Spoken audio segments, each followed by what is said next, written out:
Hello and welcome to the group. Now this group was originally started from doing the challenge. I've had a couple of different challenges and that's how I've met many people. But what I have found out about myself is that I have a certain personality type. And up till now, I felt embarrassed about it, ashamed, frustrated, like really cross with myself. I couldn't nip it in the bud, that I couldn't conform. And I've started reading a book, and I read loads of books, and I feel really blessed that I'm the sort of person that looks at myself deeply, because I really believe that if we don't understand ourselves, if we don't really understand what is going on beneath the surface, then we can never truly be our best self and get the most out of life. We have one shot at this, you know. What is the point in going through life with these blurry goggles on and not really fully appreciating the gifts that we have and the world around us? Because if we don't own and step into who we are, we can't enjoy so many things because they don't fit with us. There's that conflict, and that's what I've been experiencing, that I'm trying to conform in a world that isn't set up for me. I read that, and there's been a few little turning points, things that have been shared on Facebook, that I've really started to understand that I'm the way I am for a reason, and that trying to sand bits off myself and add things on so that I fit into the world that isn't really designed for me. I was thinking things like that's why I felt a real strong feeling that I didn't belong here, not in a really dramatic way, but just like I'm not fitting. I felt unsettled, really unsettled, because it didn't feel right. And I go, everything goes by how I feel. The ladies I work, everything is about how I feel. And basically that is how I direct. That's how I direct everything, really. I really acknowledge how I feel about something, and it doesn't tend to go too far wrong. So really beating myself up, really feeling lost. And what it is I'm a multi-passionate person, and I'm trying to fit into a world that strongly believes that you should pick one thing, that you should be the expert in one thing. And that is probably totally right for some people. But every time I would get a coach or something and they would say to pick one thing, what that would do is that would put all my other things that I wanted to do under the radar. So I'd be working with them, but there's always something on in the background. Because that's how I work. My brain is so, and I'm not saying this to be big-headed, but I imagine most multi-passionate people are the same, that your brain is so fast and thinking that you get bored if you're doing one thing. If I'm not thinking, and I think that's why Facebook's a bit dangerous at the moment, is because if I'm not doing something, my brain has to be active. I cannot do boredom. I can't do boredom. It is like the worst thing. I love spending time by myself. So it's not about that, but it's about if I'm not actively thinking, hatching a plan, creating, doing something, I feel lost. And it comes out in depression, in anxiety. I have to be having that thing, which is crazy, because I recently I've changed the business to have the holidays off, and I thought, brilliant, and it's working, and I get the holiday, I'm not, I still check in with the ladies and I do what I can, but essentially I try and have the holidays off. And I seem to go a little bit emotionally funny over the holidays, because my brain, I'm like, that doesn't suit me. I have to be thinking, I have to be designing. So I just need to tweak it a little bit more. So maybe the holidays are when I really do my creative thing. And then, anyway, that's not what I want to talk to you about. But it's about really acknowledging who we are and stop beating ourselves up because we're not fitting in with the norm. We are the way we are for a reason. And multi-passionate people aren't really understood in the wider world, because other people that can pick one thing could never understand how we feel. It is like an unsettled feeling. It can be painful. It can be exhausting. I'm exhausted by my brain, and I often say I wish I could switch it off, but then do I? I don't want to be just sat there without the thoughts going through my head. That's what makes me me. I'm an ideas person. I love it. So why do I want to switch it off? so that I can conform, so that I can be like the other people. I want to do things on a much deeper level. So I just wanted to record this video really to welcome you, and hopefully that resonates a little bit with you, because until I realised that that's just my personality type, and it's like asking someone with a physical disability to man up and get on with, to someone without legs to man up and start walking. Like, it's physically impossible. And that's what I believe with this. It's like asking a multi-passionate person to man up and pick one thing. It's physically impossible. We're not designed to do that. Our brains are too fast. Our brains are hungry for the information. It's like the seeker. But what I do believe is that we need to learn to manage that, because if you are a multi-passionate person and it is shiny, shiny, shiny, shiny, shiny, it's distinguishing between the shiny, shiny and really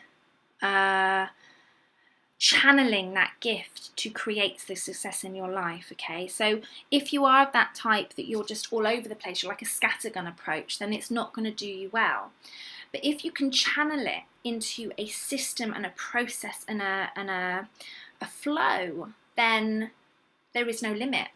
And it's learning. So one of the things we need to do is learn to open our funnel, okay? So if you imagine we've all got this funnel above us, the bigger that we set the size of this funnel by what we think is possible for ourselves. So often we think we can only manage that one thing. A, because that's what we're witnessing, everyone else is choosing one thing, so we think that's only possible. So we're only letting one thing in, and anything else that's spilling out is making us feel stressed and overwhelmed.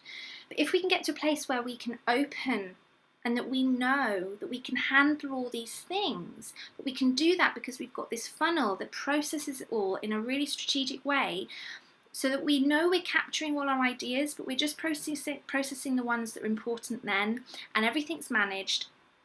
And then it goes through, and we have systems and people that outsource, and technology and everything underneath that is handling the throughput. And we're like this processor. That's the way I see it, that we've got all these ideas that we're gifted with. There's so many people out there that don't get the ideas that we do. It is a gift, it is. But we have to learn how to embrace that. So we've got the gifts coming in, or the ideas. We channel it. We use our uniqueness, our unique way of seeing the world to pull that into concrete ideas, and then have somewhat like a team or outsourcers or the systems, like I said, underneath to make it happen. Because if you're like me, as soon as you get to the launch phase, and like I was saying with the challenges, this group is launched from the challenges, but once I've done a challenge, I don't want to go back and do it again, because doing anything twice to me is boring, because I've already done it. But there are people that would love to do the same challenge. The challenge was brilliant. I got amazing feedback. It worked. But I resist going back there. I don't like to go back and do something again, because there's so much more that I haven't even seen. It's like traveling. Why go back to the same country over and over again when there's so many other countries you haven't seen? And I feel like that with ideas. So I'm learning to try and get a team in place that can, once I've packaged up an idea or a business, that there will be people that can do something with it. That's what I'm aiming for, because I'm acknowledging who I am. I'm trying to stop the internal struggle of fighting who I am, and really embracing it and building something around myself that celebrates it and that can see it for what it is, and that helps me get it out into the world. I've recorded this video a few times, so excuse me if I've said the same thing twice, because there's a few things that I want to say, and I can't remember if I said it now or I said it in a previous version. But one of the things for me, I had a lady working with me, and she said to me, look, you need to just choose the one thing, because it's confusing everybody. Everyone's talking and saying, what is she up to now? For me, I worry about what everyone thinks of me. That was the worst thing that anyone could have said to me, and it sent me in such a deep depression and a hidden little hole, because I was like, everyone's looking at me, everyone's thinking, what's she up to now? Oh my God, they're all judging me, they're all laughing at me, and I can't turn it off. I can't do it. It's like I saw it as a problem, and that I was failed, I was flawed. And actually, so what? Actually, perhaps there's people out there looking at me going, how's she launching so many things? How's she doing that? I want to be like that. And that's the turning point that I face. That there are other people like me that want to launch many businesses, want to launch many ideas, and don't want to have to pick the one thing. And I feel lucky that I have the skills in the technology, in the processes, in the structure, that I can funnel everything together and bring it together into a beautiful thing that allows me to, I want to say scratch my itch, like just allows me to look and do everything and have a really varied business. And the one good thing about being an entrepreneur and being a creative entrepreneur is the variety that you can build in very naturally. So it is very hard if you're going to choose lots of different things that are totally unrelated, but if we can work and bring it together into a really cohesive, beautiful thing that allows you to delve into many passions and have many things and be supported in the work when it gets boring, then imagine how powerful you can be. Why pick the one? Why have to choose one when you can have many? You know, it's the people that are closed to that possibility that don't get it, okay? So I totally understand that, and I want to stress this, that I'm not saying that you should be this free, like, well, you can be. But if you're like, oh, let's look at that, and oh, look at that, oh, look at that, you're not going to get anything done. So you have to be strict with yourself in order to get things to launch and have the things in place to support you. But don't feel that your funnel's like that, because with a bit of work you can start to bring in more. Okay. Now, some of the things that I do, a couple of things that might help is get a dream book. So on a double page, and a beautiful book, really treat yourself to a lovely book, and this is for your most treasured dreams, okay? Instead of going and talking to people that don't get it, every double page spread, devote that to each dream. Really give yourself the time and space to explore on the pages. So pricing and what you're going to do, how you're going to market it. Like really give yourself half an hour, 10 minutes, a day to really flesh it out as if you're going to launch it. And often that sometimes is enough just to park it or to realise it's not something you want to pursue, but it serves that purpose for you. Also, don't feel that it's a failure if you don't launch or finish everything you start. You would have got what you needed out of that process, enough to move on to the next.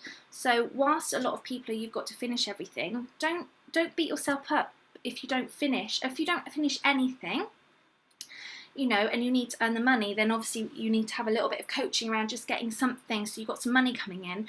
But it's not a failure on your part. You're getting what you need out of each thing. So maybe sit down and really look at yourself and look how you feel, and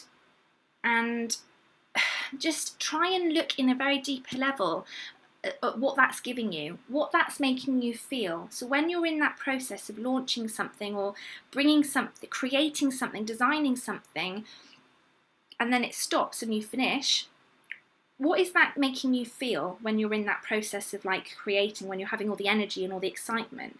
And what happens at the point that you lose interest, the boredom? And see if there's something you can do around that, because it's nice to bring things to finish. And who could you bring in at that place to support you to then take it on, you know?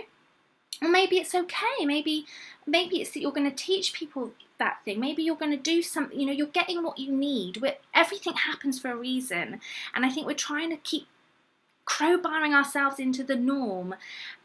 And then that stops us really understanding who we are and what we're getting out of everything, because we just keep thinking we're wrong, we're not enough, we're doing it wrong, we're failing. We're not. We're doing exactly what we should be doing. There's no failing in any of this. And then the other thing is, if you're like me, it's doing something in the minimum. It's called a minimum viable product. So if you're doing this as a business, think about what the minimum viable product is and commit yourself that you're going to get that out to market, okay? Because if you set yourself a massive thing with all these very fancy things out there and it's huge, it becomes this massive thing that we've got to get over before we can go live. Whereas if you think, what's the smallest little range of products, what's that smallest range that I can launch with, so that you know that you've launched something, and then you can improve it and you can grow on it.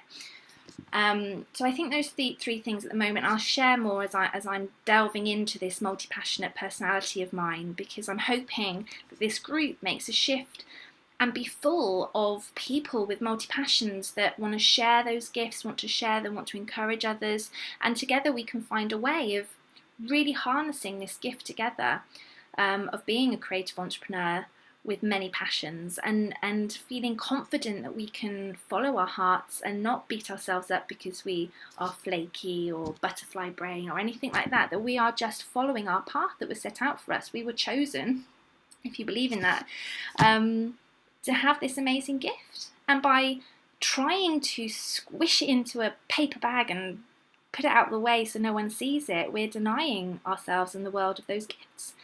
And I'm ready to own it, and I'd love to know if you are too. But like I say, it's about being smart with it, and that's what hopefully I want to try and help you with, is to earn money from it and not allow it to be that thorn in your side, that keeps you from the success that you deserve, and that you are very much capable of. So yeah, thank you so much for watching. Really welcome to the group. Can't wait to connect with you. Please do come and say hi, because I'd love to hear from other people that feel the way that I do, so that I know that I am not alone.